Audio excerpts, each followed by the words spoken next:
ఘనమైన తండ్రి దేవునికి నా హృదయపూర్వక నిండు స్తోత్రాలు చెల్లిస్తూ చేరువచ్చిన ప్రియులందరికీ ప్రభు అయిన యేసుక్రీస్తు నామమున మనందరూ కూడా ప్రత్యేక వందనాలు తెలియజేస్తూ ప్రార్థన చేసుకుని వాక్య పరిచయంలోనికి మనం వెళ్దాం. సకల ఆశీర్వాదాలకు కారణభూతుడు అయిన మా ప్రియ పరలోకపు తండ్రి, మీ ఘనమైన అతి శ్రేష్టమైన నామమునకు స్తోత్రాలు స్తుతులు చెల్లిస్తూ ఉన్నాం. అయ్యా, మరి ఈ యొక్క రాత్రి కాలం ముందు ప్రభు మరొకసారి ప్రియ కుటుంబాన్ని దర్శించడానికి మీ వాక్యాన్ని చేర్చుకున్న ప్రియులు బట్టి మీకు స్తోత్రాలు చెల్లిస్తూ ఉన్నాం. మరి నిన్నటి దినము ప్రియులు నా తండ్రి బాబీ గారి స్థానిక సంఘంలో నాయన మిమ్మల్ని మహిమపరచుటకు మాకు ఇచ్చిన కృపను బట్టి కూడా స్తోత్రాలు. మరలా ప్రభు ఈ రాత్రి కాలమందు కూడా మీ వాక్య పట్ల ఆసక్తిని కలిగి ప్రయాసపడొచ్చున్న నా తండ్రి ప్రతి సహోదరుని సోదరులను అందరినీ కూడా దీవించండి. ఈరోజు కూడా మరికొన్ని మీ ఉన్నతమైన జ్ఞానమును మేము నేర్చుకునే భాగ్యాన్ని మాకు ప్రసాదించబడి మీ వాక్యం ద్వారా తండ్రి మా లోపాలను సరిదిద్దమని యేసుక్రీస్తు వారి అతి శ్రేష్టమైన నామమున ప్రార్థించి వేడుకొనిచున్నాం మా ప్రియ పరలోకపు తండ్రి. ప్రభు నామన్న మరొకసారి అందరికీ ప్రత్యేక వందనాలు తెలియజేస్తూ కీర్తనల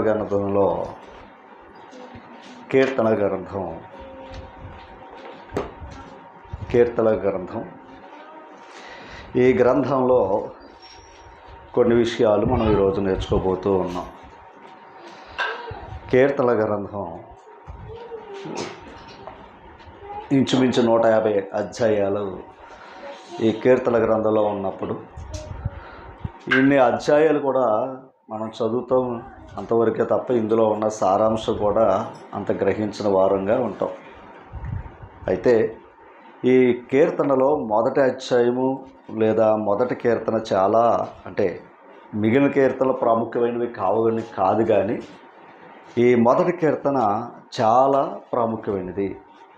ఎందుకంటే ఒక భక్తుడు దేవుని దగ్గర ఎలా ఉండాలి, ఎలా ఉండకూడదు అని చెప్పిన మాటలు. కనుక ఈరోజు ఆ మాటలు మనం నేర్చుకోబోతూ ఉన్నాం. మొదటి అధ్యాయము మొదటి వచనాన్ని మనం చదువుదాం.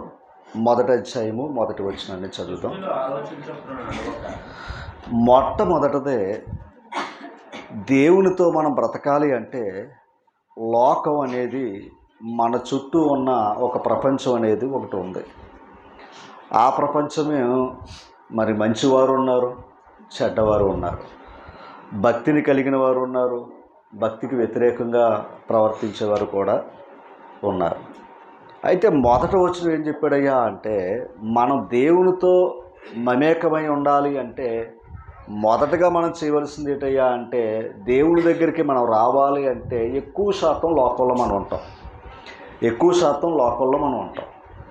అయితే ఎక్కువ శాతం లోకంలో ఉన్నాం కనుక ఎక్కువగా మనకి ఆటంకపరిచే ఆలోచనలకు దూరంగా ఉండమని చెప్పాడు. ముందు ఆయన ఆలోచన అనలేదు. ముందు ఎవరి ఆలోచనకు దూరంగా ఉండమన్నాడో, దుష్టుల ఆలోచన చొప్పున నడువక, పాపుల మార్గమున నిలువక, అపహాసకులు కూర్చుండు చోటను కూర్చుండక అంటే 3 ప్రాముఖ్యమైన విషయాలు చెప్పాడు. దుష్టుల ఆలోచనలు, పాపుల మార్గము, అపహాసకులు కూర్చుండు చోటను కూర్చుండక అన్నాడండి. యెహోవా ధర్మశాస్త్రమును ఆనందించుచు దేవారాత్రము దీన్ని ధ్యానించువాడు ధన్యుడు. అదనమాట. ముందు ఈ 3 విషయాలు దాటుకుని అప్పుడు దేవుని దగ్గరకు వచ్చి దేవుడిచ్చిన ధర్మశాస్త్రాన్ని ఆనందించుచు దేవారాత్రములు ఏం చేయమన్నాడు ఆయన? దాన్ని ధ్యానించువాడు ధన్యుడు అన్నాడు. అలా ధ్యానించేవాడికి అతడు నీటి కాలం యోరను నాటబడినదై ఆకు వాడక తన కాలమందు ఫలమిచ్చు చెట్టు వలె ఉండును. అతడు చెయ్యునంతయు సఫలమగును. దుష్టులు అలాగునుండక అదనమాట. దుష్టులు అలాగునుండక గాలి చెదరగొట్టు పొట్టు వలె ఉందురు.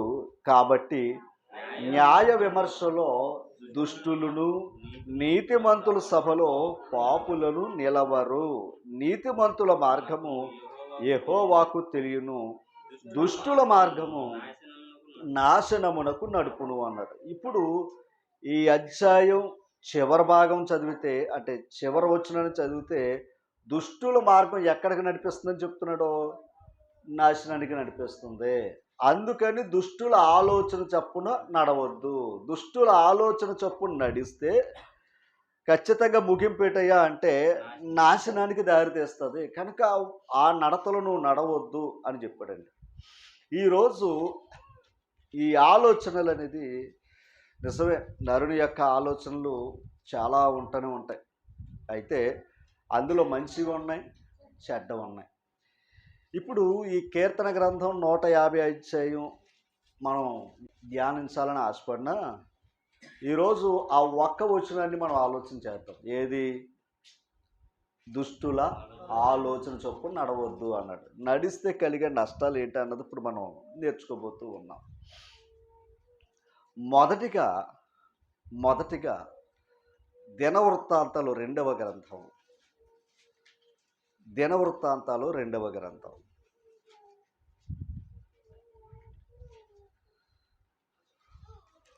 చూసారా? దినవృత్తాంతాలు 2వ గ్రంథం 22వ అధ్యాయం. 22వ అధ్యాయం 2వ వచనం. అహాజ్య.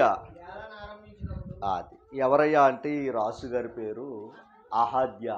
ఈయన పరిపాలన చేస్తున్నాడంట. ఈ పరిపాలన చేస్తున్నప్పుడు ఆయన గురించి వివరిస్తూ 4వ వచనాన్ని చదువుతాం.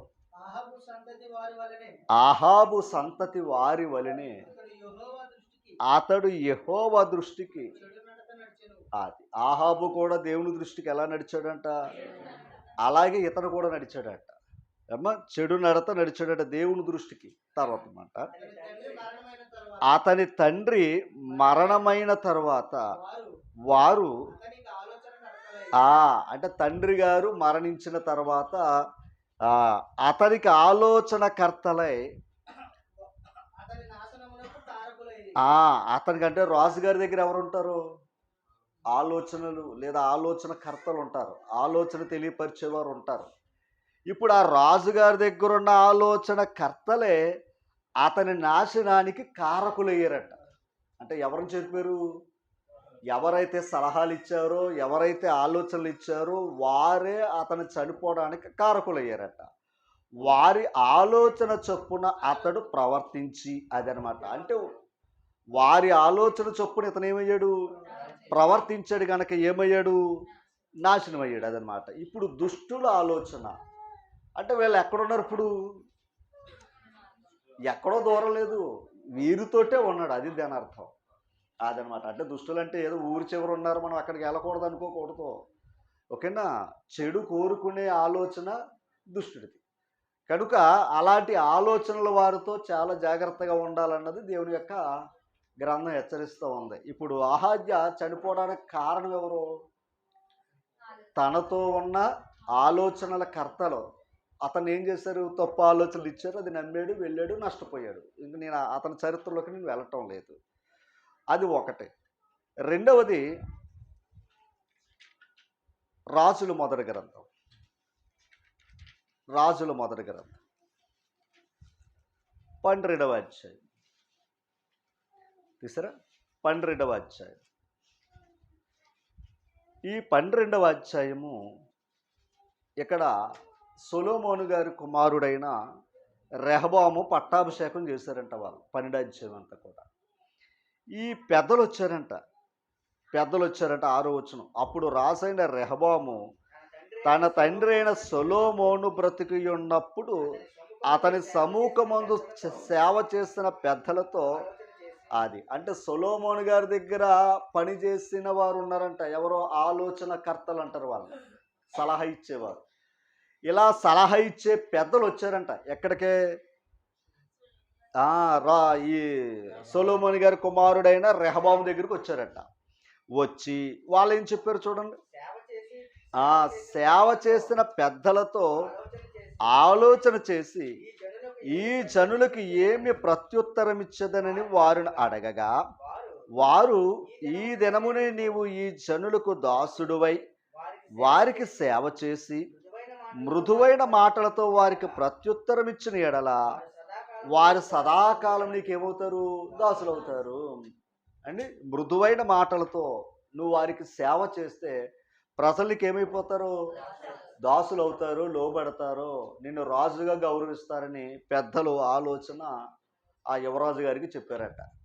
ఆ తర్వాత మాట అయితే అతడు ఎవరో యువరాజు గారు అయితే అతడు పెద్దలు తనతో చెప్పిన ఆలోచన నిర్లక్ష్యం పెట్టి, అది పెద్దలు చెప్పిన ఆలోచన ఏం చేశాడంటే ఆయన నిర్లక్ష్యం పెట్టి తనతో కూడా పెరిగిన యవ్వనస్తులు పిలిచి ఆలోచనను అడిగి వారికి ఎలాగో ప్రశ్న వేసాడంట. అంటే ఇప్పుడు ఎవరి ఆలోచనలు తీసుకున్నాడైనా? యవనస్తులు, తనతో పెరిగిన యవనస్తులు, స్నేహితుల యొక్క సలహా తీసుకున్నాడట. మరి తండ్రి కాలంలో పనిచేస్తున్న ఆ పెద్దల ఆలోచన ఏం చేశారు? ఇప్పుడు వాళ్ళేం తప్పు చెప్పలా, మంచి చెప్పారు. నువ్వు ఇలా నడుచుకుంటే ప్రజలందరూ కూడా నిన్ను గౌరవిస్తారు, దాసులు అవుతారు, మంచిగా మాట్లాడు అని ఇవన్నీ చెప్పాడు. ఆ మాట ఈయనకి నచ్చలా. అంటే పెద్దల ఆలోచన ఏమైంది? ఇతనికి నచ్చలా. ఎవరి ఆలోచన నచ్చింది? నిజమే, ఈరోజు పెద్దల ఆలోచన చెప్తే బిడ్డలు నచ్చడం లేదు. అది ఎవడైనా ఫ్రెండ్స్ చెప్పాడంటే ఖచ్చితంగా ఏం చేస్తారు? రైట్. అలాగే ఈ మహానుభావుడు కూడా తన యవనస్తుల యొక్క, తన ఫ్రెండ్స్ యొక్క ఆలోచన నమ్మి అనుసరించటం వల్ల రాజ్యం 2 ముక్కలైంది. 12 గోత్రాల రాజ్యం అదనమాట. 10 గోత్రాలు ఓ పక్క వెళ్ళిపోయింది, 2 గోత్రాలు ఓ పక్క వచ్చేసిందట. ఎవరి ఆలోచన బట్టి? ఇప్పుడు గమనించాలి, దుష్టుల ఆలోచన చొప్పున ఎందుకు నడవద్దు అన్నాడు. ఇప్పుడు అర్థమైందా? ఇప్పుడు తనతో ఉన్నవారు ఎవరు? అది తనతో ఉన్నవారే దుష్టులు. ఇప్పుడు వారి ఆలోచన అనుసరించాడు కనుక రాజ్యాన్ని పోగొట్టుకున్నాడు. ఇప్పుడు మన కళ్ళ ముందు కూడా చూస్తున్నాం. వినాలి, ఎవరైనా ఒక మంచి చెప్తున్నప్పుడు అది ఎవరైనా వినాలి. ఒక మంచి సలహా, మంచి ఆలోచన చెప్పినది వినకపోతే రాజ్యాలే పోగొట్టుకున్నారు. నేను ఇలాగ ఉంటాను నీ ఎంతనే అంటే కుదరదు. ఓకేనా? రైట్. ఇప్పుడు అక్కడ అహజ్యా తనతో ఉన్నవారు చెప్పిన ఆలోచన అనుసరించటం వల్ల తను చనిపోవడానికి కారణమయ్యాడు, నాశనం అయిపోయాడు. ఇందాక మనం చదువుకున్నాం. అంటే వాళ్ళ మంచి ఆలోచనలు ఇవ్వలేదు. ఇప్పుడు ఇతని స్నేహితులే ఇతనికి ఏమిచ్చారు? అదనమాట. నువ్వేం భయపడకో, రాజ్యం నీ చేతిలో ఉంది, అధికారం నీ చేతిలో ఉంది కదా అని ఇలాంటి సలహాలు ఇవ్వటం వల్ల రాజ్యం 2 ముక్కలు అయిపోయింది. ఓకేనండి? రైట్. ఇప్పుడు ఎలాంటి ఆలోచనలు వినటం వల్ల కలిగే నష్టాలు, అందులో మన కుటుంబమైనా అంతే, అందులో మన జీవితమైనా అంతే. అందుకని ముందేం చెప్పాడు? దుష్టుల అది. ఓకేనా? సరే, ఇప్పుడు 12 అధ్యాయం అక్కడే. ఇప్పుడు ఈ 10 గోత్రాలకే ఒక రాజు ఏర్పాటు చేసుకున్నారు. ఆ 10 గోత్రాల వారు. ఆయన పేరు యెరోబాము గారు. ఏమండి? ఆయన పేరేంటండి? ఈయన ఏం చేశాడయ్యా అంటే, ఈయన 10 గోత్రాల మీద రాజుగా ఉన్నాడు. కానీ ఈయన ఆలోచన వచ్చిందంట. ఏంటి? ఆ మాట చూపిస్తాను చూడండి. 27వ వచనం. యెరోబాము తన హృదయముతో తలంచి ఆలోచన చేసి 2 బంగారపు దూడలు చేయించి జనులను పిలిచి యెరూషలేమునకు పోవుట. అది అంత దూరం వెళ్ళవలసిన పని లేదు. దేవుడు కోరుకున్న స్థలం ఏది? యెరూషలేము. ఎందుకంటే అక్కడ సొలొమోను గారు కట్టిన మందిరం ఉంది. ఇప్పుడు ఈయన ఏం చేశాడు? మీరు అక్కడికి వెళితే మళ్ళీ ఈ 10 గోత్రాలు మళ్ళీ ఆ రాజ్యంతో కలిసిపోతారన్న చెడు ఆలోచన.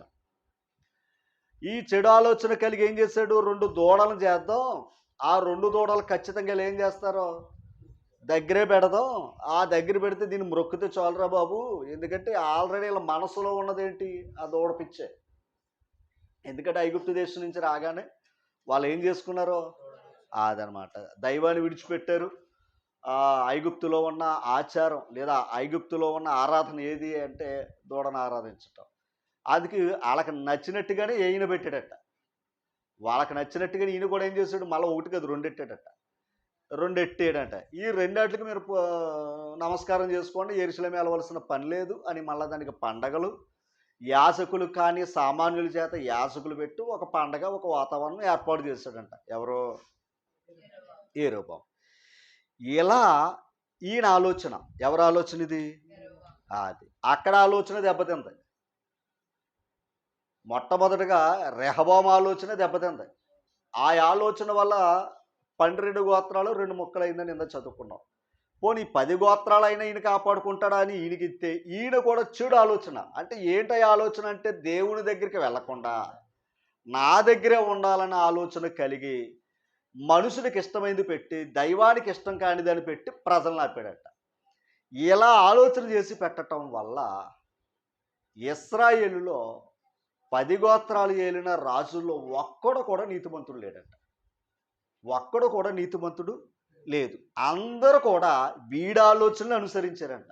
ఎవరి ఆలోచనలు? అదనమాట. అంత ప్రభావితం కలిగించిందంట ఆ ఆలోచన. అమ్మా, అంత ప్రభావితం కలిగించిందంట. అంటే 2 ఆలోచనలు. ఒకటి రెహబాము ఆలోచన, 2 రాజ్యాలు విడిపోయినాయి. యెరొబాము యొక్క ఆలోచన, ఆ రాజ్యం ఏనాడు దేవుని దగ్గరికి వెళ్లకుండా చేశాడట. ఓకేనా? ఆలోచన అంత ప్రమాదం. ఆలోచన వచ్చిందంటే దాన్ని క్రియారూపం చేస్తాం. అందుకే మనం ఆలోచించక మునిపి ఆయన తెలుసు. ఎవరికే? దేవునికి. ఓకేనా? 2 విషయాలు 3 విషయాలు మనం నేర్చుకున్నప్పుడు. అయితే సామెతల గ్రంథంలోకి ఒకసారి వెళ్దాం. సామెతల గ్రంథం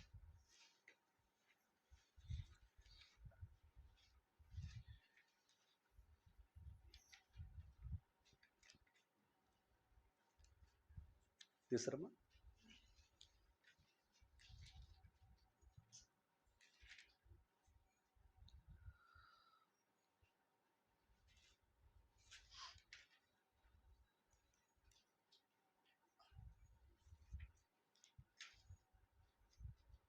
రైట్. 11వ అధ్యాయము 14వ వచనం చదవండి. అది ఎవరు ఉండాలంట? నాయకులు లేని జనులు. అది ఓకేనా? మాస్టర్ ఎలాగైనా లీడర్ని పెట్టి వెళ్తాడు. పొరపాటున లీడర్ని కూడా పెట్టలేదనుకోండి, బయట ఉన్న ఏది ప్లే గ్రౌండ్ స్కూల్లో ఉంటుంది అనమాట. ఎందుకని? ఎవరికి వారే క్రీడాకారులు అయిపోతారనమాట. అంటే ఖచ్చితంగా ఎవరు ఉండాలి? నాయకుడు ఉండాలి. ఒకవేళ మాస్టర్ గారు వెళ్తే నాయకుడిని ఎడతాడు, ఆడే లీడరు. ఆడిడితే ఏం చేస్తాడు? ఆడి అంత కంట్రోల్ చేయకుండా ఎవడైనా తప్పు చేస్తే మాస్టర్ గారు చెప్తారు కానీ భయంతో అయినా ఆగుతారు కదంటారా? ఇప్పుడు నాయకులు లేకపోవటం వలన అదనమాట. అందుకే నాయకత్వం అనేది అంత అవసరం. తర్వాత మాట, అది ఆలోచనల కర్తలు అనేకులుండుట. అది ఎవరు ఉండాలంట? ఆలోచనల కర్తలు అనేకులు ఉండటం అంట. ఏంటన్నాడు? రక్షణ కరము అన్నాడు. అంటే ఉండాలా ఉండకూడదా? అందుకే ఎప్పుడు మన సొంత ఆలోచన మనం తీసుకోకూడదు. మనకు ఆలోచన చెప్పేవారు కూడా మన దగ్గర ఉండాలి అమ్మ. తర్వాత 15వ అధ్యాయము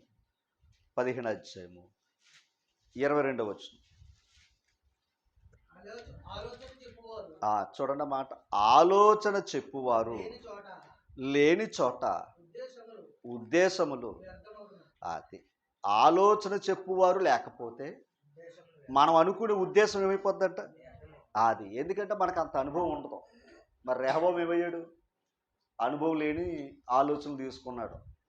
అందుకు ఏమైపోయాడు? నష్టపోయాడు. తర్వాత ఆలోచన చెప్పువారు కాదండి, ఆలోచన చెప్పువారు అది ఎక్కువ మంది ఉన్న ఎడల ఉద్దేశములు ఏమవుతాయంట? దృఢపరుస్తాయి. అంటే ఆలోచన చెప్పేవారు ఉండాలి లేదా? ఉండాలి అమ్మా. తర్వాత 20వ అధ్యాయము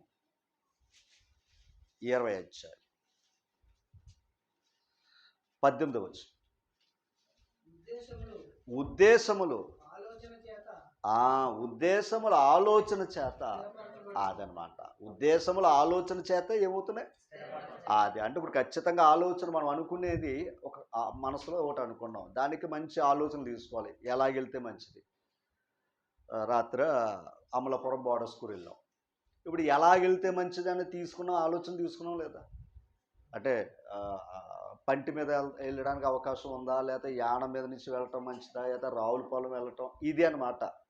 ఇప్పుడు వారిని అడగటం వల్ల రమణ గారు వెళ్ళొచ్చారు కనుక ఆయన చెప్పటం వల్ల మనం మన ప్రయాణం ఎలా చేసుకోలేదు, పంటి మీద నుంచి మనం వెళ్ళలేదు. ఆయన ఆలోచన చెప్పకపోతే మళ్ళా వెళ్ళి వెనక్కొద్దు. అంటే అర్థం చేసుకోవాలి. వెళ్ళి ఏమవుదు అంటే ఇప్పుడు ఆ ఆలోచన చెప్పటం వల్ల మన ఉద్దేశం ఏమవుతుంది అదనమాట. ఓకేనా, ఆ మాట చెప్తున్నాడు ఆయన. తర్వాత తర్వాత యెషయా గ్రంథంలోకి ఒకసారి 40 యెషయా గ్రంథం 40 14 వచ్చిన చదివేద్దాం. ఆయనకు అది కొంచెం పైకి వెళ్దాం. ఎవని యొద్ద అది మనం గనక మనుషుల ఆలోచనలు అడుగుతున్నాం. రాజుగారు గనక పెద్దలను అడిగాడు, తర్వాత స్నేహితులను అడిగాడు. లేదా ఒక్కోసారి మనలో మనమే ఆలోచన చేసుకుంటాం. మనలో మనమే ఏం చేసుకుంటాం, ఆలోచన చేసుకుంటాం. ఇప్పుడు దేవునికి మనం చెప్పవలసిన పని లేదు అమ్మా, దేవునికి మనం చెప్పవలసిన పని లేదు. అదే అన్నాడు, ఎవని యొద్ద ఆయన ఆలోచన అడిగాడు. మనుషుడు గనక మన ఉద్దేశాలు నెరవేర్చబడాలి గనక మనం అడుగుతున్నాం ఆలోచనలు. కానీ దేవునికి తన కార్యాలు చేయటానికి ఒకని అడిగి పర్మిషన్ తీసుకోవాల్సిన పని ఆయనకి. అందుకు ఆయన దేవుడయ్యాడు. ఆయన ఆలోచనల గురించి రాసుకుని దయించి కీర్తన గ్రంథం 33:11.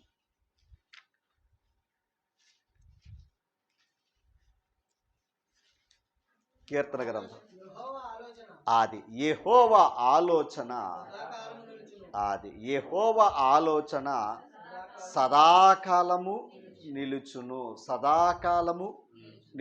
ఎవరి ఆలోచన? యెహోవా ఆలోచన సదాకాలం ఉంటుందంట. ఆయన ఆలోచన మనం తీసుకున్నది అదనమాట. అంటే క్షణాల్లో ఏమైపోతాం, మనం మారిపోతాం. అది మంచిది. అయితే రైట్, ఇర్మియా గ్రంథం 32 ఇర్మియా గ్రంథం తీసారా 32:19. చూడండి, ఆలోచనల విషయములో అది అంటే ఆయనకు కూడా ఏమున్నాయి అదనమాట. కానీ ఆలోచన విషయములు నీవే అది. ఎందుకంటే ఆయన ఆలోచనలన్నీ కూడా గొప్పవి. ఇంకా విషయానికి వెళితే ఆయన ఆలోచనలు అతి గంభీరములు అంటాడు. ఆయన ఆలోచనలు అతి గంభీరములు అంటాడు రోమపత్రులకు వెళితే. ఆయన ఆలోచన అంతా కూడా గొప్ప కార్యాలకే జరుగుతూ ఉంటాయి. ఓకేనా, కనుక ఒకసారి ఆ తర్వాత మాట చదువు. అది క్రియలు జరిగించు విషయంలో శక్తి సంపన్నుడు. ఎవరో? దేవుడు. క్రియలు జరిగించు విషయములో శక్తి సంపన్నుడు. అందుకే ఆయన అనుకున్నాడా ఖచ్చితంగా జరిగిస్తాడు. ఎవరో? దేవుడు. మనం అనుకుంటే అదనమాట, మనం అనుకుంటే అన్నీ జరగవు. మనం అనుకున్నా జరిగించు కూడా ఆయన. అందుకే నరుని హృదయముల ఆలోచనలు అనేకములు పుట్టును, కానీ యెహోవా యొక్క తీర్మానమే స్థిరం. మనం ఎన్ని ఆలోచనలు అనేసుకున్నా మహానుభావుడు ఏం చెయ్యాలి? స్థిరపరచబడాలి. ఇంకొకటి, మనలో మంచి ఆలోచన ఉంది, చెడు ఆలోచనలు ఉన్నాయి. ఇప్పుడు మంచి ఆలోచన వైపుకి వెళితే దీవెనలు వస్తాయి. లేదు, చెడు ఆలోచనకి వెళ్ళామనుకో దానివల్ల ఏమొస్తాయి? నష్టం వస్తుంది. అది చెప్తున్నాడు అనమాట ఆయన. అయితే ఒకసారి యెషయా గ్రంథంలో మొదటి అధ్యాయం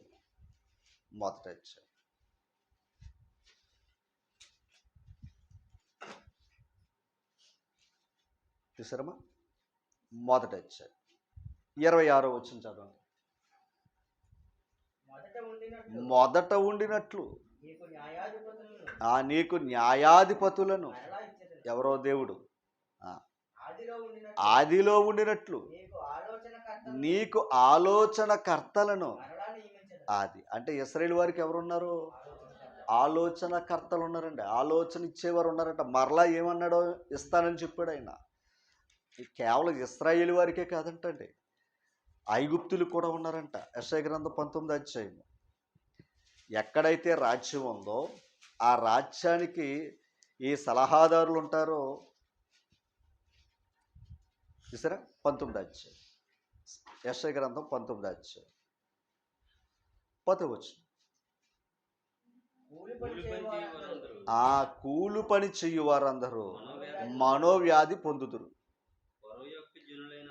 ఆ పరో యొక్క జ్ఞానులైన ఆలోచనల కర్తలు సోయాను అధిపతులు కేవలం ఏమయ్యారంట? అవివేకులు అయ్యారంట. జ్ఞానం కలిగిన వారులే, ఆ జ్ఞానాన్ని బట్టి వారు ఆలోచనలు ఇస్తున్నారు. అలాంటి వారు ఏం చేశాడంటే దేవుడు అవివేకులు చేయగలడు ఆయన. ఓకేనా, అది మాట చెప్తూ ఉన్నాడు. రైట్. ఒకసారి సామెతల గ్రంథం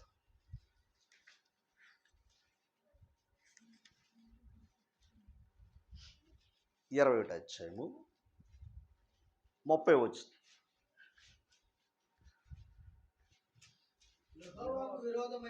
ఈ మాట వినాలి. యెహోవాకు విరోధమైన జ్ఞానమైనను వివేచనైనను ఆలోచనైనను, అదన్నమాట.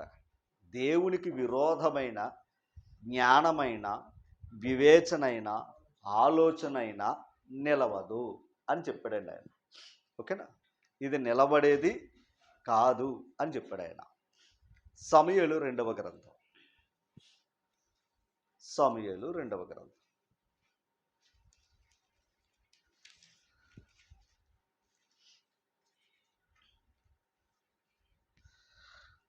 15వ అధ్యాయంలో, సమూయేలు 2వ గ్రంథం 15వ అధ్యాయంలో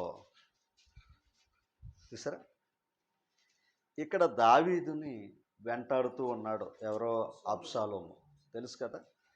ఈ వెంటాడుతున్నప్పుడు ఈయన 30 వచనం నుంచి చదువుతాం. 15 అధ్యాయము 30 వచనం. అయితే దావీదు ఆ ఒలీవ చెట్ల కొండ ఎక్కుచూ ఏడ్చుచూ తల కప్పుకుని పాదరక్షలు లేకుండా కాలినడక వెళ్ళాడు. దావీదు స్థితి అది. ఒకప్పుడు మహారాజు అయిన, ఒకప్పుడు మహారాజ్. మన జీవితాల్లో ఎప్పుడు కూడా అప్ అండ్ డౌన్ అవుతూనే ఉంటాయి. ఓకేనా, ఎప్పుడు కూడా అప్ అండ్ డౌన్ అవుతున్నాయి. అంటే దాన్ని అందుకే పౌలు గారు ఏం చెప్పాడంటే, కలిమిలో ఉండటం నేర్చుకున్నాడు, లేమిలో ఉండటం నేర్చుకున్నాడు. అంటే మన భాషలో అర్థం అవ్వాలంటే బిర్యానీ తినటం నేర్చుకోవాలి, పెరుగన్నం తినటం నేర్చుకోవాలి. అదనమాట. నేను ఎప్పుడు వాళ్ళ పెరుగన్నం తిన్నంటే కుదరదు. ఒకసారి ఆ పెరుగన్నం కూడా అది, అందుకని అది నేర్చుకోవాలి, ఇది నేర్చుకోవాలి. అబ్బాయి నేను ఎప్పుడు పెరుగన్నం తింటానంటే ఎక్కడైనా కార్యక్రమానికి వెళ్తే పెరుగన్నం పెట్టడం. అందుకని దాన్ని నేర్చుకోవాలి. అది దేవుడిస్తే సుమ్మా. అంటే భోజనం గురించి కాదు ఇక్కడ. అంటే మన జీవితాల్లో ఎప్పుడు అప్ అండ్ డౌన్ అనేవి ఉన్నాయి అండి. అప్ అండ్ డౌన్ అనేవి ఎప్పుడూ ఉంటాయి. అందుకని ఇవాళ నవ్వుతున్నావు, రేపు పొద్దున్న ఎలా ఉంటుందో తెలుద్దాం. రేపు బాధగా ఉంటే ఎల్లుండి మళ్ళీ సంతోషంగా ఉండొచ్చు. అందుకే ఇదంతా జీవితం మనం మనసులో ఫిక్స్ అయిపోవాలి. ఓకేనా, మనసులో ఇది ఫిక్స్ అయిపోవాలి. ఫిక్స్ అవుతేనే మనం ముందుకు వెళ్ళగలం. లేదా దీనికే ఈ ఆలోచన పెట్టుకుని బెంగెట్టుకున్నామంటే రేపు సంతోషాన్ని కూడా పోగొట్టుకుంటాం. అందుకని దాన్ని ప్రక్కనెట్టుకుని ఇప్పుడు దావీదు మహారాజు, ఇశ్రాయేలును పరిపాలించిన మహారాజు దావీదు 10,000 కొలది అని ప్రజలు ఆయన్ని గౌరవించిన వ్యక్తులు ఇప్పుడు కొండల వైపు తిరుగుతున్నాడు ఆయన. ఎవరో? దావీదు. ఓకేనా, అంటే ఇది ఎప్పుడు గుర్తుకోండి. మన ఆశీర్వాదాలు పొందుకుందామని ముందుకు వెళ్తున్నా, అది వస్తుంది. శ్రమలు తట్టుకున్న తర్వాత ఆశీర్వాదాలు వస్తాయి. అయితే ఆ తర్వాత మాట చదవండి. తలలు కప్పు ఏడ్చుచూ కొండ ఎక్కారు. 31 వచ్చు. చూడండి, అంతలో ఒకడు వచ్చి, అది అబ్షాలోము ఏం చేస్తున్నాడు? దావీదుకి కుట్ర చేస్తున్నాడు. ఓకేనా, ఇంకా దాన్ని ఇంకా లోపలికి వెళ్ళక్కర్లేదు మనం. అబ్షాలోము దావీదుకి ఏం జరుగుతుంది? కుట్ర జరుగుతుంది. అది అహితోపేలు చేరి ఉన్నాడని. అది ఇంతకే ఆయన కుట్ర చేస్తున్నాడంటే దావీదుకు వ్యతిరేకమైన వాడు చేరాడట. అది ఎప్పుడైతే దావీదుకు వ్యతిరేకమైన వాడు చేరాడో ఇంకా బలమైంది. శత్రు మిత్రు చూస్తున్నాం కదా మనం. శత్రు ఏమవుతాడు? మిత్రు అయ్యారు కనుక వాళ్ళిద్దరు అయ్యారు, బలమైంది. వీడు ఒంటరి అయ్యాడు. అదనమాట అక్కడ. ఇప్పుడు ఏమయ్యారు? అక్కడ బలమయ్యారు. ఇప్పుడు దావీదుగా సంగతి తెలిసిందంట. ఆల్రెడీ అబ్షాలోము ద్వారా పాపం ఆయన కొండల వైపు తిరుగుతున్నాడు. మరొకడు చేరాడంట. ఆడు అంటే సలహాదారుడు అనమాట అతను. ఎవరో అహీతోపెలు. అంటే వీడికి తెలీదు, ఎవరో అబ్షాలోముకి తెలీదు, ఎలా ప్లాన్ వేయాలంటే తెలీదు. కానీ అహీతోపెలుకి మాత్రం సరిగ్గా తెలుసంట, దావీదుని ఎలా కొట్టాలో తెలుసంట. అందుకని ఇప్పుడు అహీతోపెలు ఎప్పుడైతే ఇతనితో చేరాడో కుట్ర విపరీతమైంది. తర్వాత చూడండి, ఇప్పుడు ఆ మాట చూడండి. దావీదు తెలియచేయగా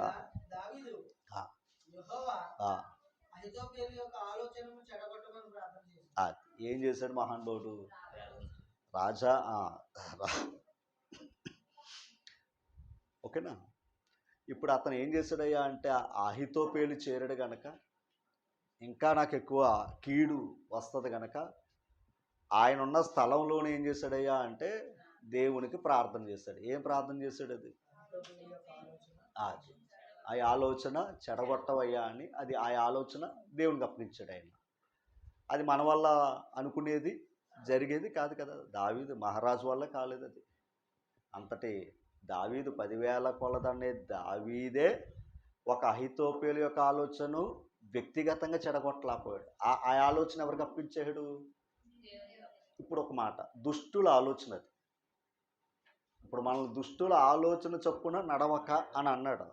మనం నడవడం వదిలేయండి, వాళ్ళ ఆలోచనలు మన మీద పడకుండా కూడా జాగ్రత్తగా ఉండాలి. అంతే కదమ్మా. మనం వెళ్ళామనుకోండి, వాళ్ళ ఆలోచనలు అనుసరించి నడిస్తే ఖచ్చితంగా మైనస్ అవుతుంది. ఇప్పుడు ఏంటంటే, ఒకవేళ అలాంటి ఆలోచనలు మన మీదకి ఎవరైనా ఉందనుకోండి, ఆ ఆలోచన తెలిసిందనుకోండి, మనం ఏం చేయాలి? ఆయన దేవునికి చెప్పటమే మన పని. అది ఎప్పుడు మనం నేర్చుకోవాలి. ఓకేనా. ఇందాక మాట చదువుకున్నాం మనం, సామెతల గ్రంథంలో మాట చదువుకుని ఇక్కడికి వచ్చాం. యెహోవాకు విరోధమైన ఆలోచనైనను జ్ఞానమైనను వివేచనైనను నిలవదు. అదనమాట. ఆయన ముందు ఏది పనిచేయదు.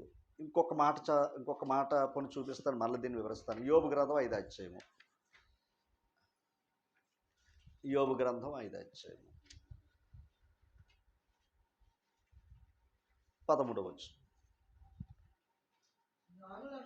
జ్ఞానులను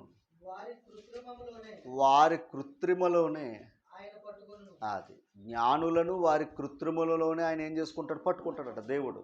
ఓకేనా. జ్ఞానులు అనుకుంటే మరి ఐగుప్తులో ఫరో జ్ఞానులు ఏమయ్యారు? అవివేకం చేశాడు ఆయన. చేశాడా లేదా అమ్మా? దానియేలు కాలంలో కూడా నెబుకద్నెజరు దగ్గర కూడా బబులోను జ్ఞానులు ఉన్నారు. అలాగే ఐగుప్తు దేశంలో ఫరో దగ్గర కూడా జ్ఞానులు ఉన్నారు. ప్రతి చోట ఎవరున్నారు? జ్ఞానులు ఉన్నారు, ఆలోచనకర్తలు ఉన్నారు. వాళ్ళందరినీ ఏం చేయగలడు ఆయన? అది ఆయనకు వ్యతిరేకంగా ఆలోచిస్తే ఆయన చూసుకుంటాడు. ఇప్పుడు తర్వాత మాట అది కపటుల ఆలోచనను, అంతే. కపటుల ఆలోచన ఏమైపోద్దంట? ఇప్పుడు అహీతోపెలు ఏం చేస్తున్నాడు? అది ఎవరికి అప్పగించాడు? దేవునికి అప్పగించాడు. మీకు ఇంకో మాట చెప్తాను, ఇది ఎప్పుడు గుర్తుపెట్టుకోండి.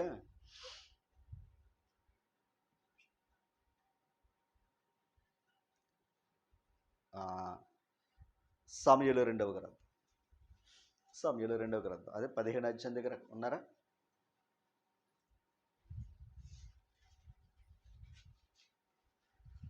19వ వచనం చదవండి. అక్కడ 19వ వచనం. రాజు గిత్తీయుడగు ఇత్తియాని కనుగొని, నీవు నివాస స్థలము కోరు పరదేశువై ఉన్నావు, నీవెందుకు మాతో కూడా వచ్చుచున్నావని రాజు అడుగుతున్నాడు. ఎవరినైనా ఇత్తిని. ఓకేనా. అంటే దావీదు గారి వెంట ఆయన కూడా వస్తున్నాడు అందుకుని. ఆ తర్వాత, నీవు తిరిగిపోయి రాజున్న స్థలమునే ఉండు, నిన్ననే వచ్చిన నీకు ఎక్కడికి పోదునో తెలియక ఉన్న మాతో కూడా ఈ తిరుగులటేందుకు, మేమే ఎక్కడికి వెళ్ళాలో తెలియక తిరుగుతున్న ఈ అడవుల్లో మళ్ళీ నువ్వెందుకయ్యా అని రాజు అతన్ని ఆపుతున్నాడు అనమాట. అయ్యా తర్వాత ఈ మాట చూడాలి. నీవు తిరిగి నీ సహోదరులను తీసుకుని వెళ్ళిపో అని చెప్తున్నాడు. తర్వాత ఈ మాట అసలు ఎవరిని ఆశీర్వదిస్తున్నాడు? అతన్నే. అంటే అప్పటికే ఏమున్నాయి? కృపా సత్యం ఉంది. ఇప్పుడు అందుకే రాజును కృపా సత్యములు కాపాడును అనే మాట ఉంటుంది సామెతల గ్రంథంలో. ఆ కృపా సత్యములే రాజును కాపాడును అన్నాడు. అంటే ఆ కృపా సత్యం అంటే వాక్యమే, అనగా క్రీస్తు ప్రభువు. ఓకేనా? ఓకేనా? ఇప్పుడు ఈ ఆలోచన అహితోపేలు చేశాడు కదా, ఈ ఆలోచన ఏం చేశాడు ఆయన? అది చెడగొట్టమని ప్రార్థన చేశాడు. ఇప్పుడు ఈయనేం చేశాడు? 32 వచ్చు త్వరగా. ఆ,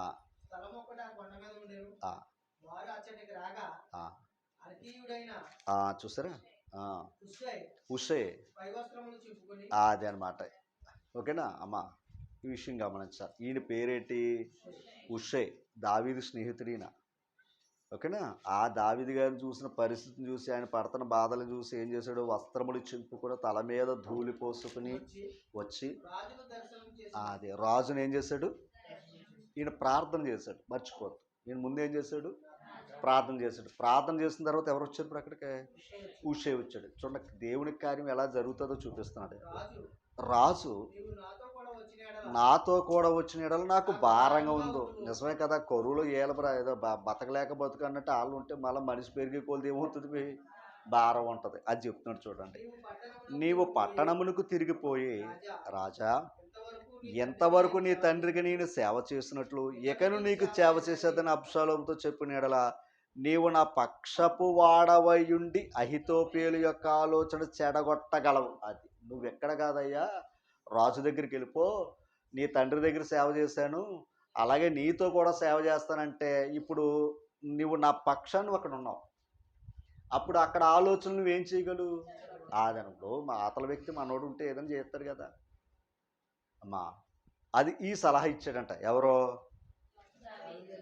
దావీదు గారు. ఎవరికే? ఉషే. ఆ తర్వాత మాట ఓకే, 37వ వచనం దగ్గరికి వెళ్ళిపోతాం. దావీదు స్నేహితుడైన ఉషే పట్టణమునకు వచ్చుచుండగా అబ్షాలోమును యెరూషలేము చేరు. అదనమాట. అంటే ఇప్పుడు ఉషే ఏం చేశాడు? దావీదుని వెంబడించాల. ఎక్కడికి వచ్చేసాడు? అబ్షాలోము దగ్గరికి వచ్చేసాడు. యెరూషలేము వచ్చేసాడు, పట్టణానికి వచ్చేసాడు. ఓకేనా? ఇప్పుడు 16వ అధ్యాయం దగ్గరికి వస్తే 16వ వచనం, ఒకసారి 15వ వచనం. అబ్షాలోమును ఇశ్రాయేలు వారందరూ అహితోపేలును అది వీళ్ళందరూ కూడా యెరూషలేముకి వచ్చారట. చదువు. దావీదుతో స్నేహముగా ఉన్న అర్కీయుడైన హుషి అతడు అబ్షాలోమునొద్దకు వచ్చి అతని దర్శించి, రాజు చిరంజీవి అగునుగాక అని పలకగా, అబ్షాలోము, నీ స్నేహితునితో కూడా నీవు వెళ్ళకపోతే నీ స్నేహితునికి నీవు చెయ్యి ఉపకారం ఇంతేనా? ఎవరు అడుగుతున్నారు ఈ మాట? అబ్షాలోము, రాజు. మరి మా తండ్రి గారి స్నేహితుడు కదా, ఆయన విడిచిపెట్టి నా దగ్గరికి ఎందుకు వచ్చో? మరి అటువంటి కష్టకాలంలో ఉన్నప్పుడు నీవు నీ స్నేహితుడు చేసిన ఉపకారం ఇదేనా అని అంటున్నాడు. ఎవరో? అబ్షాలోము, రాజు. ఇప్పుడు ఆయన చూడండి, నీ స్నేహితులతో కూడా నీవు వెళ్ళకపోతేవేమని అతడు అడిగాడు అనమాట. మరి అంతే కదా, తండ్రి గారితో ఉన్న వ్యక్తి ఇప్పుడు ఏమన్నాడు? అతనితో పాటు వెళ్ళిపోవచ్చు కదా అని అన్నాడు. అతనితో వెళ్తే ఇతను శత్రువు అవుతాడు. ఓకేనా? ఇప్పుడు ఈయనేమన్నాడు? ఉషే, యెహోవాయును ఈ జనులను ఇశ్రాయేలు అందరూ ఎవని కోరుకుందురో నేను అతని వాడు వగుదును, అతని యొద్దనే ఉందును. ఇప్పుడు మీకు అర్థమైపోయింది అనుకుంటాను. ఇంకా ఎక్కడెట్టాడు ఈయన? తెలివి అది అమ్మా, అది తెలివి. ఏమన్నాడు? యెహోవాయు ప్రజలు ఇశ్రాయేలు ఎవరినైతే కోరుకుంటారో వాడే అతన్నే నేను వాడవుతాను, అతన్ని అందే నేను ఉంటాను, మరి నేను అతనికే సేవ చెయ్యాలి అని ఒప్పుకున్నాను అన్నాడు. అంతే. నాకు అక్కడ స్నేహితుడితో పనేమీ లేదన్నాడు. ఇంకా ఆటోమేటిక్గా ఎలాగుంటుంది? నాకు కరెక్ట్గా మాట్లాడారు అంటే నేను దేవుడు ఏర్పాటు చేసుకున్న రాజుని, ప్రజలందరూ కూడా నన్ను ఎన్నుకున్నారు కదా అనుకుని ఏం చేశాడు? ఈయన కూడా నమ్మాడు. నమ్మి ఏం చేశాడయ్యా అంటే అతనితో ఉన్నాడు. 17వ అధ్యాయం మొదట వచ్చి, దావీదు అలసట నుండి బలహీనముగా ఉన్నాడు గనుక నేను అతని మీద పడి అతని బెదిరించిన ఎడల అతని యొద్దనున్న జనులందరూ పారిపోదురు, రాజును మాత్రమే హతము చేసి జనులందరూ నీ తట్టు త్రిప్పెదను. నీవు వెదుకు మనిషిని నేను పట్టుకొనగా జనులందరూ వచ్చి నీతో సమాధానపడుదురు గనుక నీ చిత్తమైతే నేను 12,000 మందిని ఏర్పరచుకుని పోయి ఈ రాత్రి దావీదును తరిమి పట్టుకుందునని అహితోపేలు అబ్షాలోముతో చెప్పగా. ఇది అంటే ఇప్పుడు రాజుగారిని చంపటానికే ప్రణాళిక ఏంటయ్యా అంటే ఎవరో అహితోపేలు చెప్పాడు. రాజు బలహీనంగా ఉన్నాడో, అరణ్య ప్రయాణంలో తిరుగుతున్నాడు కదా, నీరసంగా ఉన్నాడో, ఇప్పుడు దొరుకుతాడు కనుక నేను ఎంతమందిని తీసుకుని వెళ్తానో 12,000 మందిని ఏర్పరచుకుని వెళ్ళిపోతాను, ఈ రాత్రి తరివి పట్టుకుంటాను, ఓకేనా, అతను అప్పగిస్తానని ఈ అహితోపేలు అబ్షాలోముతో ఆ ఆలోచన చెప్పాడట. జాగ్రత్తగా వినాలి, ఓకేనా.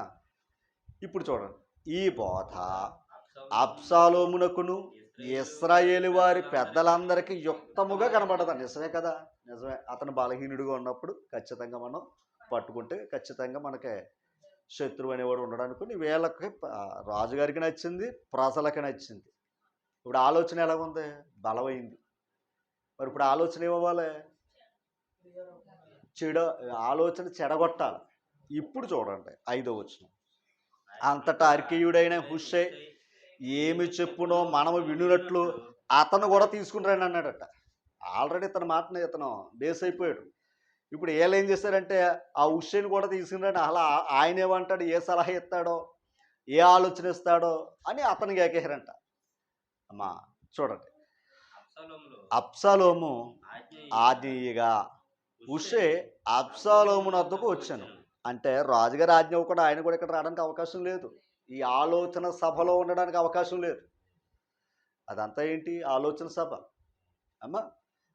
తర్వాత చూడండి, అబ్షాలోము అహితోపేలును చెప్పిన ఆలోచన అతనికి తెలియజేసి అతని మాట చొప్పున మనం చెయ్యుదుమా చెయ్యకుందుమా, నీ ఆలోచన ఏమైనదని చెప్పమని అతను అడిగారు.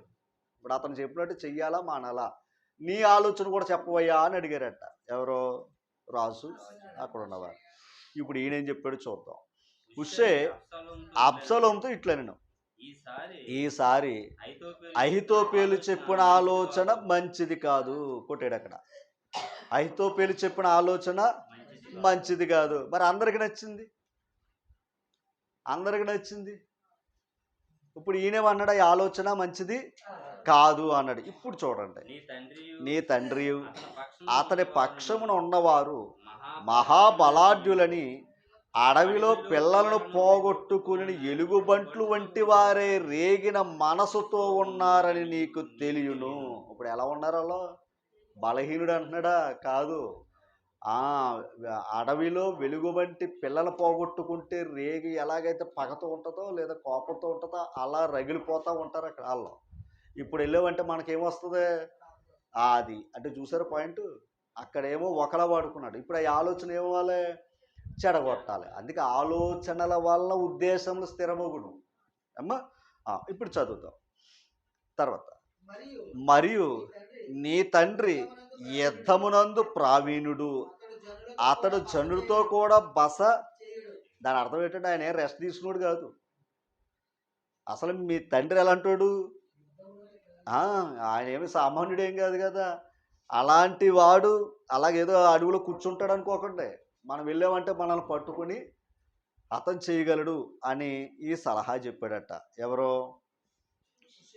హుషై. 10వ, నీ తండ్రి మహాబలాఢ్యుడని అతని పక్షపు వారు ధైర్యవంతులని ఇశ్రాయేలు అందరు ఎరుగుదురు గనుక సింహపు గుండె వంటి గుండె గలవారు సైతము, అది అలాంటి అంటే సింహపు గుండె అంటే ధైర్యం, అది అలాంటి ధైర్యవంతులందరూ కూడా సిగ్గుపడతారు వెళ్తే అని ఈయన ఏం చేశాడు, ఆ విషయాన్ని చెప్పాడు. తర్వాత, కాబట్టి నా ఆలోచన ఏమనగా దాని నుండి బయర్షెబా వరకు విస్తారంగా ఇశ్రాయేలునందరిని నలుదిశలు నీ యొద్దకు సమకూర్చి నీవు స్వయంగా యొద్దకు పో. చూసారా, మనోడు ఏమన్నాడు ఇందాక, నేను రాత్రి వెళ్తాను, దావీదును ఒక 12,000 మందిని తీసుకెళ్ళి చంపేస్తా అన్నాడు. ఈయనేమన్నాడు, ఆడు బలమైనడు కనుక బలమైనడి దగ్గరికి ఎలాగెళ్ళాలి, బలం అదిగో అన్నాడు. ఎలాగా, లెక్కకు సముద్రవంత ఇసుక రేణువంత విస్తారంగా ఇశ్రాయేలులందరిని నలుదిశల నుండి నీ యొద్ద సమకూర్చి నువ్వే స్వయంగా యుద్ధంలోకి వెళ్ళొద్దని అంటలేదు, తెలివది, నువ్వే యుద్ధంలోకి వెళ్ళు అన్నాడు. అంటే యుద్ధం వద్దన్నాడు అనుకోండి, ఇతడు అతని మనిషి అని తెలిసిపోతుంది. అందుకే మాట చాలా గొప్పదే. మన మాటల్లోనే జ్ఞానవంతులమా అజ్ఞానవంతులా అని చెప్పేది కూడా మన మాటల్లోనే ఉంటుంది. ఇది సలహా చెప్పాడు. తర్వాత చూడండి. కాబట్టి చూడండి అక్కడ, అప్పుడు మనము అతడు కనబడిన స్థలంలో ఏదో ఒక దాని అని అతని మీద పడుదుము, నేల మీద మంచు పడు రీతిగా మనం అతని మీద వచ్చినాడు, అతడు పక్షపు వారితో ఒకడు తప్పించుకొనడు, ఇలాగ మనం అతను బంధిస్తాం, సంహరిస్తాం అని చెప్పారు. 14. ఈ మాట విని అబ్షాలోము ఇశ్రాయేలు వారందరూ ఈ మాట విని మనసు పెట్టాలి. అర్కీడగు ఉషే చెప్పిన ఆలోచన అహితోపేలు చెప్పిన దానికంటే యుక్తమని ఒప్పుకొని. ఇప్పుడు ఏది ఎక్కువైంది? అదనమాట. ఉషే ఆలోచన యుక్తముగా ఉన్నదని ఒప్పుకుని ఒప్పుకునిరి. ఏలయనగా యెహోవా అబ్షాలోము మీదకు ఉపద్రవమును రప్పింపగలందుకే అహితోపేలు చెప్పిన యుక్తిగల ఆలోచనను వ్యర్థము చెయ్యు నిశ్చయించి ఉండేది. అదనమాట. అటుప్పుడు ఆ ఆలోచన ఏం చేయాలని అది. ఎందుకంటే దేవుడు దావీదుని కోరుకున్నాడు. అలాంటి దావీదు జోలికి వస్తే ఊరుకుంటాడా? అది గమనించాలి. అందుకే ఇందాక మన సామెతల గ్రంథంలో చదివిన మాట అదే, యెహోవాకు విరోధమైన ఆలోచనైనను జ్ఞానమైనను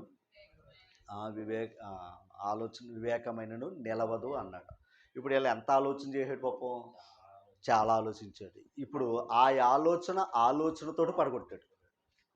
ముళ్ళుతోటి తీయడం అంటారు కదా, అలాగప్పుడు అహితోపేలు ఆలోచన చెడగొట్టమని దావీదు ప్రార్థన చేశాడు. ఆ ప్రార్థన తర్వాత ఎవరు వచ్చారు? ఆదిని అంట హూషై వచ్చాడు. ఇప్పుడు హూషై ఏం చేశాడు? వాడి ఆలోచనలు ఏం చేశాడు? మళ్ళీ ఏది వదిలాడు? మరలా వీడి ఆలోచన వదిలాడు. అంతే కదా. హూషై ఆలోచనలతో అహితోపేలు ఆలోచన ఏమైంది? ఓడిపోయింది. అలాగే దుష్టుడు ఆలోచన దేవుని ఆలోచన ముందు నిలవదు. ఓకేనా. కానీ వాళ్ళు ఆలోచిస్తారంటే ఆలోచిస్తారు. ఓకేనా. ఆ ఆలోచనలు మనం ఏం చేయాలి? ఆలోచన చొప్పున నడవకూడదు. ఆ ఆలోచనలు మన మీద పడకుండా ఉండడానికి ప్రార్థన అమ్మా. కనుక ఇది రెండు మనం మర్చిపోద్దు. కనుక ఇప్పుడు ఈ ఆలోచన వాళ్ళందరికీ ఇష్టమైపోయింది కదా. 15. కాబట్టి హూషై అబ్షాలోమునకు ఇశ్రాయేలు వారి పెద్దలందరికీ అహితోపేలు చెప్పిన ఆలోచన, తాను చెప్పిన ఆలోచనను యాజకులకు సాదోకుతో అబ్యాతారుతో తెలియచెప్పి, అంటే వీళ్ళందరూ కూడా ఈ ఆలోచన ఏం చేశారు? తెలియపరిచారట. ఇలా తెలియపరిచినందుకు ఒక మాట చూపిస్తానే. 21 వచనం. వారు వెళ్ళిన తర్వాత యోనాతాను అహిమాయస్తును బావిలో నుండి బయటకు వచ్చి దావీదు నొద్దకు పోయి, అంటే ఈ సమాచారం మళ్ళీ ఎవరి దగ్గరికి వెళ్ళిపోయింది? దావీదు దగ్గరికి వెళ్ళిపోయింది. అర్థమైందండి. ఎలాంటి ఇప్పుడు ఆలోచన సభ, ఈ ఆలోచన సభలో ఇప్పుడు హూషై ఎవరి పక్షాన ఉన్నాడో మరి సంగతి ఎవరు తెలియాలి? అదనమాట. అయ్యా దేవుడి ప్రార్థన ఆలకించాడు, ఇదిగో ఇతను ఆలోచన చెడగొట్టాడు అని మరి తెలియాలి కదా ఎవరికే? దావీదు గారికి. ఇప్పుడు చదవండి. దావీదు వద్దకు పోయి అహితోపేలు అతని మీద చేసిన ఆలోచన తెలియజేసి, నీవు లేచి త్వరగా నది దాటవలసిందని అతనితో చెప్పగా, దావీదును అతని యొద్దనున్న జనులందరూ లేచి యోర్దాను నది దాటిరి. తెల్లవారునప్పటికీ నది దాటక ఉండిన వాడు ఒక్కడూ లేడు. అందరు కూడా నది దాటి అతలికి వెళ్ళిపోయారు. ఓకేనా. ఎందుకని అక్కడ ఆల్రెడీ ఏమయ్యాడు? ఆపాడు. ఎవరో? హూషై. అదనమాట. అందుకే రాత్రి ఏమయ్యారు? నది దాటేశారట. ఇప్పుడు చదువు 23. ఇది ఇంపార్టెంట్. అహితోపేలు తాను చెప్పిన ఆలోచన జరుగకపోవుట చూచి గాడిదకు గంత కట్టి ఎక్కి తన ఊరునున్న తన ఇంటికి పోయి తన ఇల్లు చక్కబెట్టుకుని ఉరిపోసుకుని చనిపోయాను. అర్థమైందా? ఉరిపోసుకుని. ఎందుకని ఆ మాట? అది ఎందుకు రాయించాడు దేవుడు? అదనమాట. ఓకేనా. అందుకని ఇక్కడ దైవానికి విరోధమైన ఆలోచన కడకేమైంది? అందుకే ఇందాక మనం యోబు గ్రంథంలో 5 అధ్యాయం చదువు. ఏది? కపటుల ఆలోచనలు తల్ల క్రిందులు చెయ్యును అని. ఓకేనా. కనుక ఒక మాట, దావీదు మీదే ఒక అహితోపేలు ఆలోచనని దేవుడు మార్చగా, అంతేనా? మార్చాడు లేదా? రైట్. ఇప్పుడు దావీదు ఎవరు? ఎవరొకరు. దావీదు ఎవరు? ఎవరొకరు. సమూయేలు మొదటి గ్రంథం. ఆయనకు ఇంకో పేరు ఉంది. చూసారా? 22 అధ్యాయము 14 వచ్చు. 22 అధ్యాయం 14 వచ్చు. కాదండి, 22:14 మొదటి సమూయేలు. అహిమేలెకు రాజా, ఎవరో అహిమేలెకు మాట్లాడుతున్నాడండి. రాజా రాసునకు అల్లుడై, అంటే సౌలు గారితో మాట్లాడుతున్నాడు. రాజా రాజునకు అల్లుడై నమ్మకస్తుడై, ఎవరో దావీదు గారి గురించి, నమ్మకస్తుడై ఆలోచనకర్తయ్యై, అది దీని అర్థం. అంటే ఇప్పుడు దావీదు గారు ఎవరు? అది ఎవరి దగ్గర? సౌలు గారి దగ్గర. అమ్మా, సౌలు గారి దగ్గర ఈయన ఎలా ఉన్నాడు? ముందు ఆలోచనకర్త. నీ నగరులో ఘనత వహించిన దావీదు వంటి వాడు నీ సేవకులందరిలో ఎవడున్నాడయ్యా అని అడిగాడు. అంటే ఇప్పుడు దావీదు ఎవరు? ఆలోచనకర్త. యెషయా గ్రంథం 9 అధ్యాయం 9 అధ్యాయం చూసారా?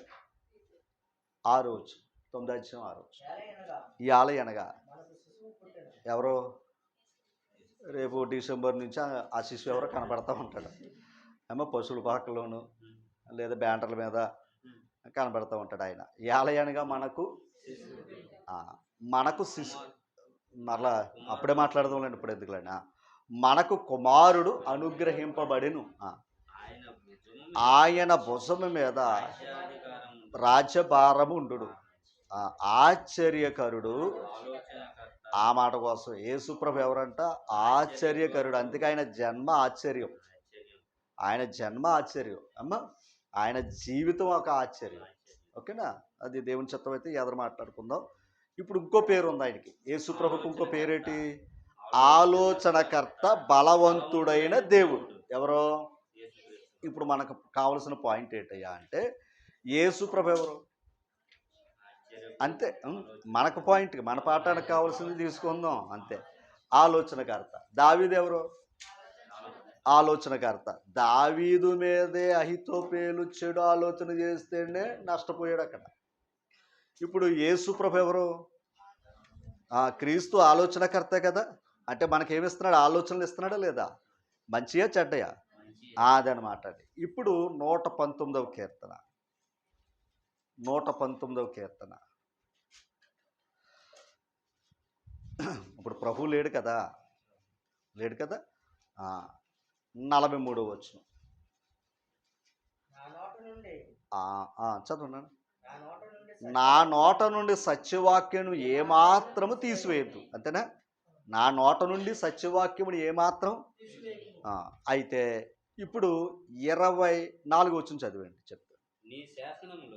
నీ శాసనములు అది అంటే ఆయన శాసనాలంట సంతోష, అంటే ఆయన శాసనాలు లేదా ఆజ్ఞలు కట్టడలు అన్నీ కూడా మనుషులకి సంతోషాన్ని ఇచ్చేవే తప్ప బాధనిచ్చేవి తర్వాత అవి నాకు అది. అంటే ఇప్పుడు వాక్యం ఏంటి? అంతే. యేసుప్రభు ఎవరు? రైట్. ఇప్పుడు ఆయన లేకపోయినా ఏమున్నాయి? ఇప్పుడు మనకు ఆలోచనలు ఎవరు నేర్పుతున్నారు? అదనమాట. ఇదిగో వాక్యాన్ని బట్టి. అంటే ఇప్పుడు ఆలోచనకర్త మనకు ఆలోచనలు ఇస్తున్నాడు. ఏ ఆలోచనలు? మంచి ఆలోచన. అంతేనా? ఈ మంచి ఆలోచనలు వెళ్ళినప్పుడు ఒకవేళ అహితోపేలు లాంటి వాడు ఎవడైనా మన మీద, సంఘం మీద, అంతేనా, చెడు ఆలోచన ఉందనుకో, నష్టం ఎవడికే అమ్మా. అంతే కదా. ఇప్పుడు అహితోపేలు ఏమైపోయాడు? అలాగే దుష్టుడు కూడా ఏం చేస్తున్నాడు?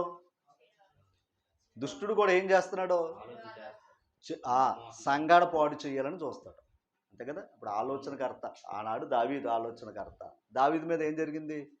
అహితోపేలు ఏం చేశాడు? అతన్ని చంపాలని ఏం చేశాడు?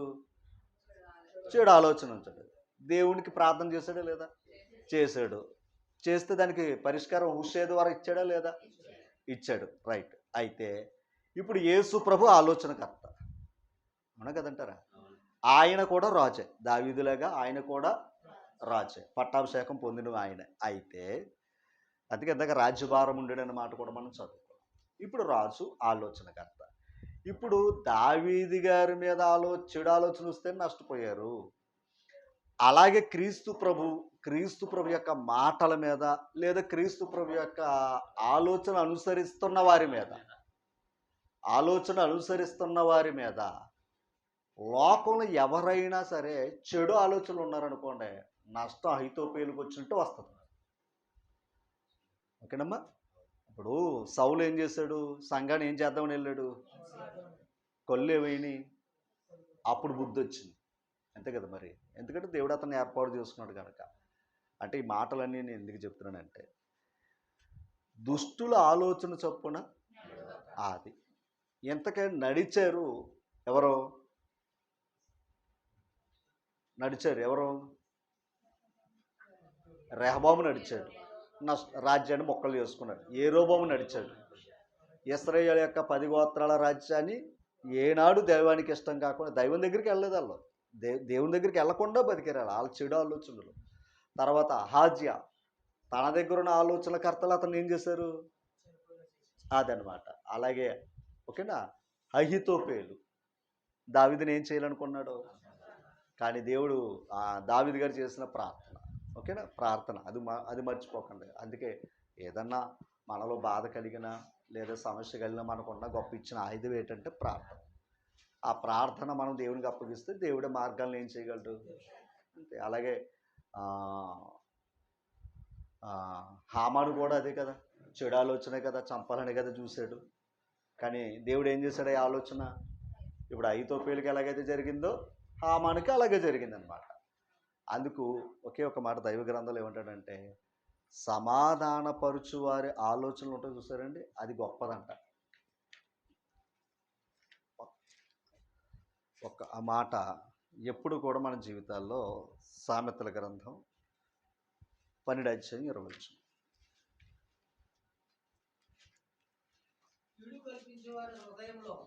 చూసారా? చూడండి, అదే కీడు కల్పించు వారి హృదయములో అహితోపేలు, అదే అనమాట. ఓకేనా? కీడు కల్పించు వారి హృదయంలో ఏముంది? మోసం ఉంది. తర్వాత మాట అది ఏం చేయాలంట? సమాధానపరుచుటకే ఆలోచనలు చెప్పువారు.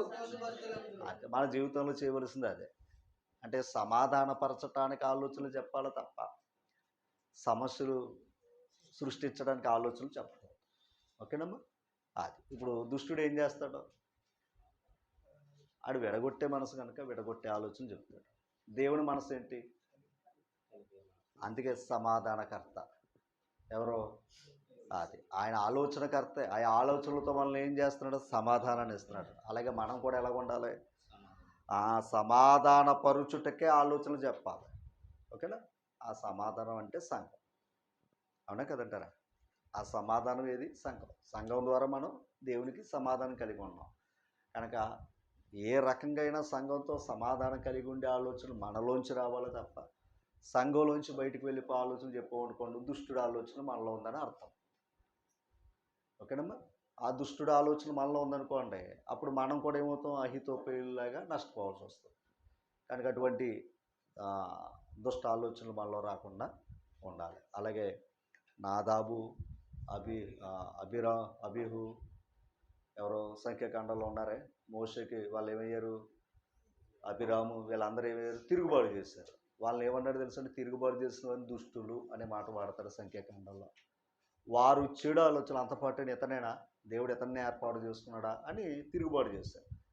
తిరుగుబాటు చేయటం అంటే ఏమవుతున్నారో? దేవుని యొక్క ఆజ్ఞకి ఏమవుతున్నారో? వ్యతిరేకులు అయ్యారు. అది చెడు ఆలోచన. దానివల్ల నష్టపోయింది ఎవరో? వాళ్ళే. కనుక అలాగే మనం ఎప్పుడు కూడా మన జీవితాల్లో సంఘంలోకి మమేకం అవ్వడానికే మనం ఆలోచనలు చెప్పాలి తప్ప సంఘానికి బయటికి వెళ్ళి ఆలోచనలు చెప్పామనుకోండి, ఓకేనా, మనం ఏ ఆలోచనలో ఉన్నామని అర్థమవుతుంది కాదనమాట. కనుక దుష్టుల ఆలోచన చొప్పున ఒక్క మాట. ఎవరు ఆలోచనలు నడవాలి? అది ఆ ఆలోచనలు వాక్యం. ఆ కీర్తన గ్రంథం 1వ అధ్యాయం 1వ వచనం కూడా కాదు, మొదటి మాట. అంతేనా? మొదటి మాట. ఇంక ఈ లెక్కను చూసుకుంటే ఒక్కొక్క మాటను తీసుకుంటే మన బ్రతుకు సరిపోతుంది. అమ్మ చదివితే అయిపోద్ది. ఏది కీర్తన గ్రంథం కంఠస్థం అయితే అయిపోయింది, ఇందాక చదివేసాం. కానీ ఒక్క దుష్టుల ఆలోచన చొప్పున ఉంటే కలిగే నష్టం ఏంటో మనం విన్నాం. కనుక సమాధానపరిచే ఆలోచనలతో మనం నడవాలి. ఓకేనా? ఆయనే క్రీస్తు ప్రభు. వాక్యం మనల్ని ఏం చేస్తుంది? సమాధానం. అవే మనకి శాసన ఆలోచనకర్తలు. ఆయన వాక్యమే మనకేమై ఉంది. అందుకే వాక్యమే ఎవరినైనా ఒకవేళ నువ్వు అడుగు, ఒకే ఆలోచన చెప్పారు తీసుకో, ఒకవేళ లేదు ప్రార్థన చేస్తే దేవుడు దానికి మార్గాన్ని చూపిస్తాడనమాట.